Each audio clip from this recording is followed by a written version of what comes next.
Sabi nga nila, to travel the world for free. Well, sa bidyong to, ang masasabi ko talaga ay masaya. Masaya kasi nakakagala na naman kami ng libre. Etos lang yan guys, lilipat lang naman kami ng barko. Tara't samahan nyo kaming bumiyahe mula Korea hanggang Qatar at from Qatar to Cape Town. Final destination namin kung saan doon kami mag-join ulit ng barkong lilipatan namin. What is up guys? Welcome back to my YouTube channel, Vlog Nenay. So as of now guys, may situation kami dito sa barko ngayon. May natanggap kaming balita galing sa opisina at sinabihan kami kaagad ni Kapitan na ilipat kami ng barko. Nag-swab na kami kanina guys. Pipick up na kami ng agent namin bukas ng umaga. Ligpit muna kami ng mga gamit namin para dadalhin namin sa aming susunod na barko. So babiyahe kami galing ng Incheon, Korea papuntang Cape Town, South Africa. Since bawal yung 100% na battery sa aircraft, so dinidrain ko muna yung drone ko guys. Ayan. So yung connecting flight namin is via Doha, Qatar. So pagkakalam ko guys, bawal yung drone sa Qatar. Subukan ko muna guys i-disassemble yung drone ko kasi nga bawal at kukumpiskahin nila yung drone. At sinubukan kong ibenta, wala naman bumili. Kaya yung best solution ko ngayon is disassemble para ma-dislocate yung mga parts niya. Mamaya pagkatapos kong ma-drain yung battery, babaklasin ko isa-isa yung mga parts niya. Pake muna ako guys kasi bukas ng umaga alis na kami. Standby muna guys, mag-impake muna ako.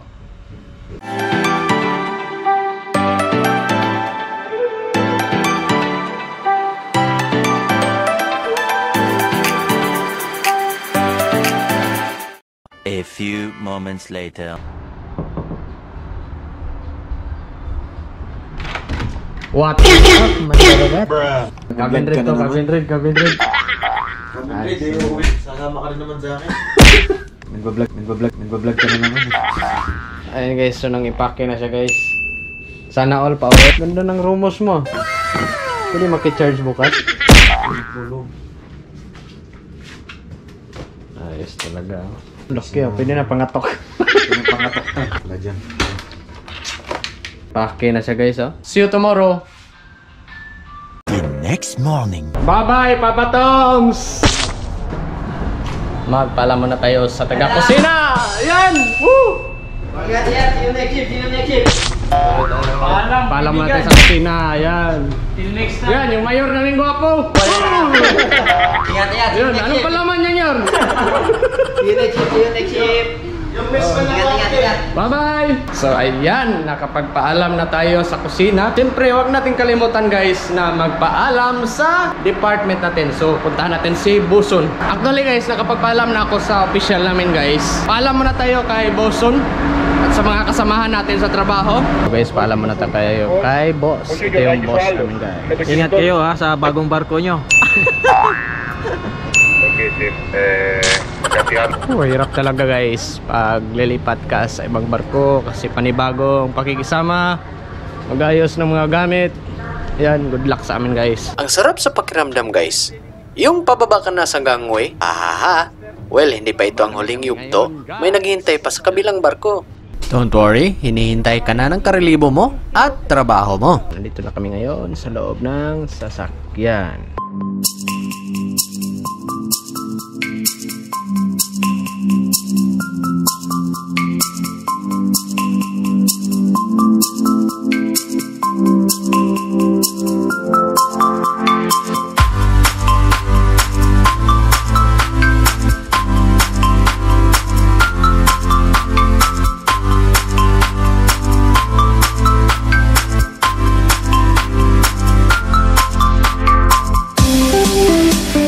Swab test na naman guys. Pangalawang swab test namin ngayon and let's say kung lalabas ba agad yung result. A few minutes later. Nandito na kami ngayon sa immigration. So ito yung immigration nila guys. Hintay namin yung pagkain namin kasi wala pa kaming lunch. Nag-order pa yung driver namin guys. So i-deliver maya maya. At kakain kami ng tanghalian namin kasi hindi pa kami nagtanghalian. Kasi mahaba-haba yung biyahe namin. Almost 6 hours daw ang sabi nila.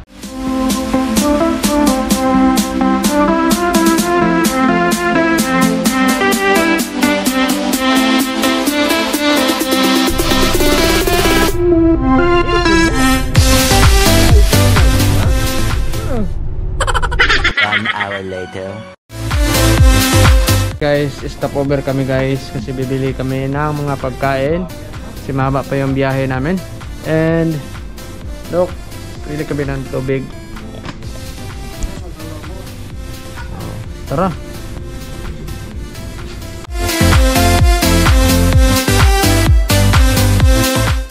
A few moments later. Sa loob na kami ng airport. Kasama pa yung mga kasamaan ko na sampa sa panibagong barko namin. And yung iba, uuwi. Yung dalawang kasama namin kanina sa barko, iba yung flight nila. Yung isa pauwi ng Pinas. And yung isa pauwi sa UK. Pinakamagandang lalaki, Meldrick. Pinakamacho. Pinakamacho na.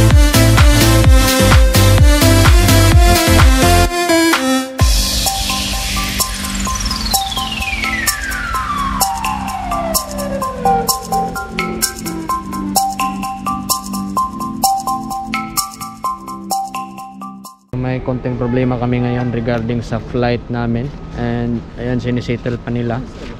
Hindi pa alam kung anong oras kami makaalis. Yung ibang papeles hinahanap ng original copy. Kami hindi tinanggap ng counter yung mga papeles namin. Kasi nga kailangan ng mga original copy. Lalo na sa mga PCR test. A few moments later. Guys, check-in na kami ngayon. Okay na yung problema namin. Nasettle na ng agent namin. Ayun, busy na ulit si Idol.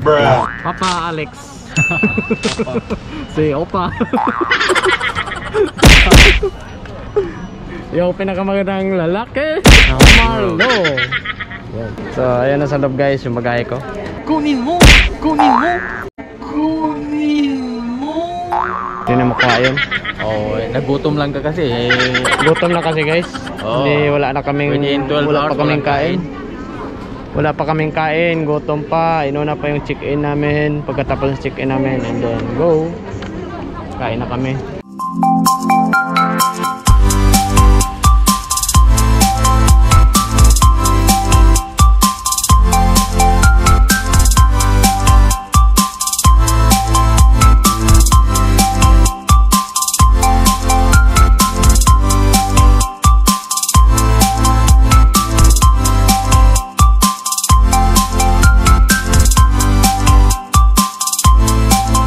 Hintay kami ng schedule namin ng boarding time. Yung boarding time namin is 1:00.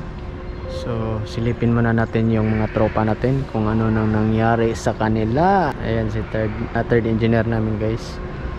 Siya yung naglibre sa amin kanina ng pagkain. So thank you pala kay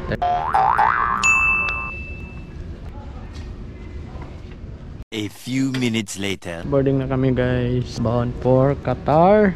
Ang hirap talaga paglipat-lipat ng barko. Buti pa yung iba, pauwi na kami. Trabaho pa rin.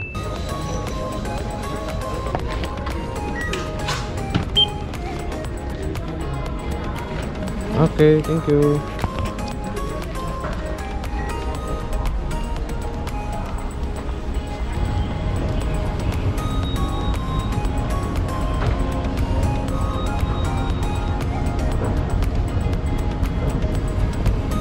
Boarding na kami ngayon guys, bound for Doha, Qatar. Hello.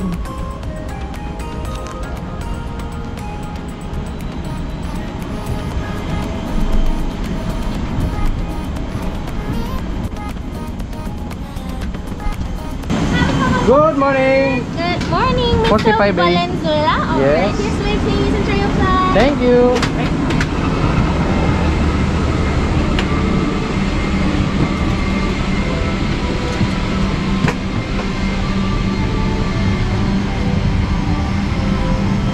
The following day. Dito sa Qatar guys, pag nag-stop over kayo dito o may connecting flight, meron silang tinatawag na Seaman's Loan o Marina Loan. Libre yung pagkain. So i-present nyo lang yung boarding pass at saka Seaman's Book.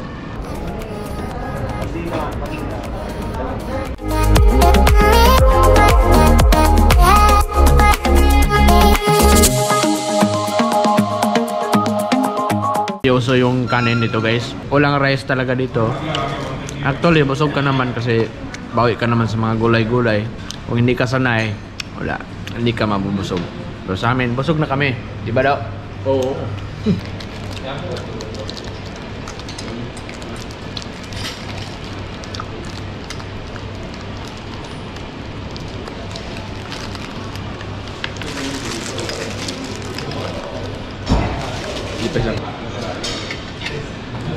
Dalawang magandang lalaki. Pagod ka ba sa mahabang biyahe mo, kabaro? No worries, kasi meron silang sleeping area habang naghintay ng next flight nyo. A few minutes later. Bibili kami ngayon ng souvenir. Kala mo uwi talaga, no?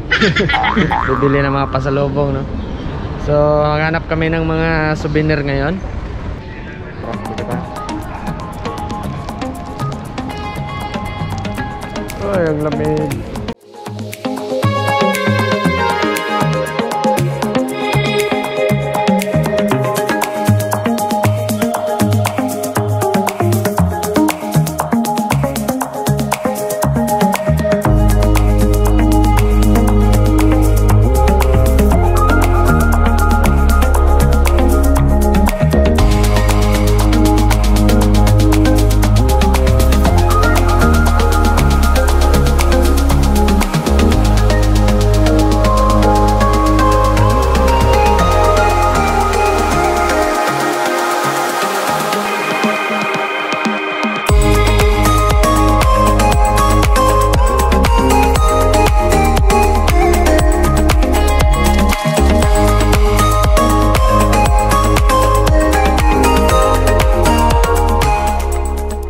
So may souvenir na kami ngayon. So ito lang muna yung nabili ko ngayon guys. Kasi nga ayaw kong bumili ng maraming souvenir ngayon. Kasi papajoin pa kami sa barko. And ayaw kong magdala ng maraming gamit. Kasi abala sa biyahe namin guys. Alam niyo naman, pasampa pa kami sa barko. And buti sana akong finish contract, pauwi na, pwede na bumili ng maraming pasalubong. The next morning. So proceed na kami ngayon sa gate namin kasi boarding time na namin. So boarding time na kami ngayon, bound for Cape Town, South Africa. Mga kasama ko guys, yan sa unahan. 41K? Hi sir, 41K is just next charge. Thank you.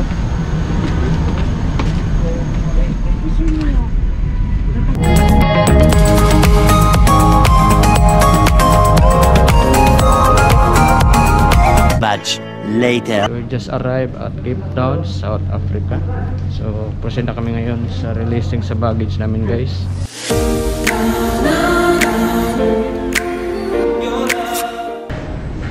Okay guys, so mag-claim na kami ng baggage ngayon.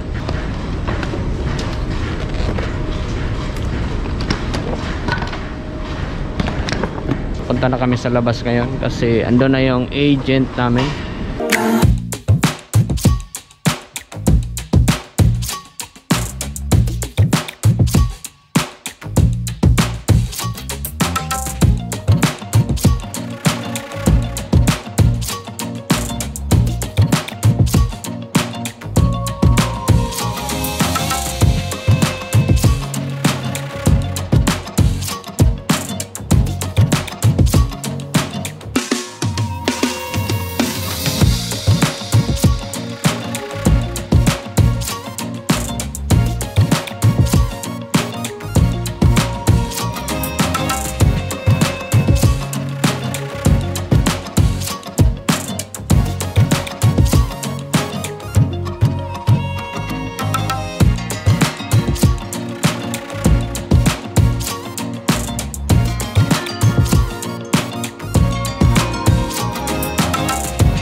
Sa room. Finally makapahinga na ako guys. So quick tour lang tayo guys ha. Yung banyo niya, shower. So bukod siya guys, bukod siya ng area kung saan ka maliligo, shower, and yung CR. So ito yung balcony niya. Ayan. Kita nyo guys, ayan. So ito yung balcony niya guys.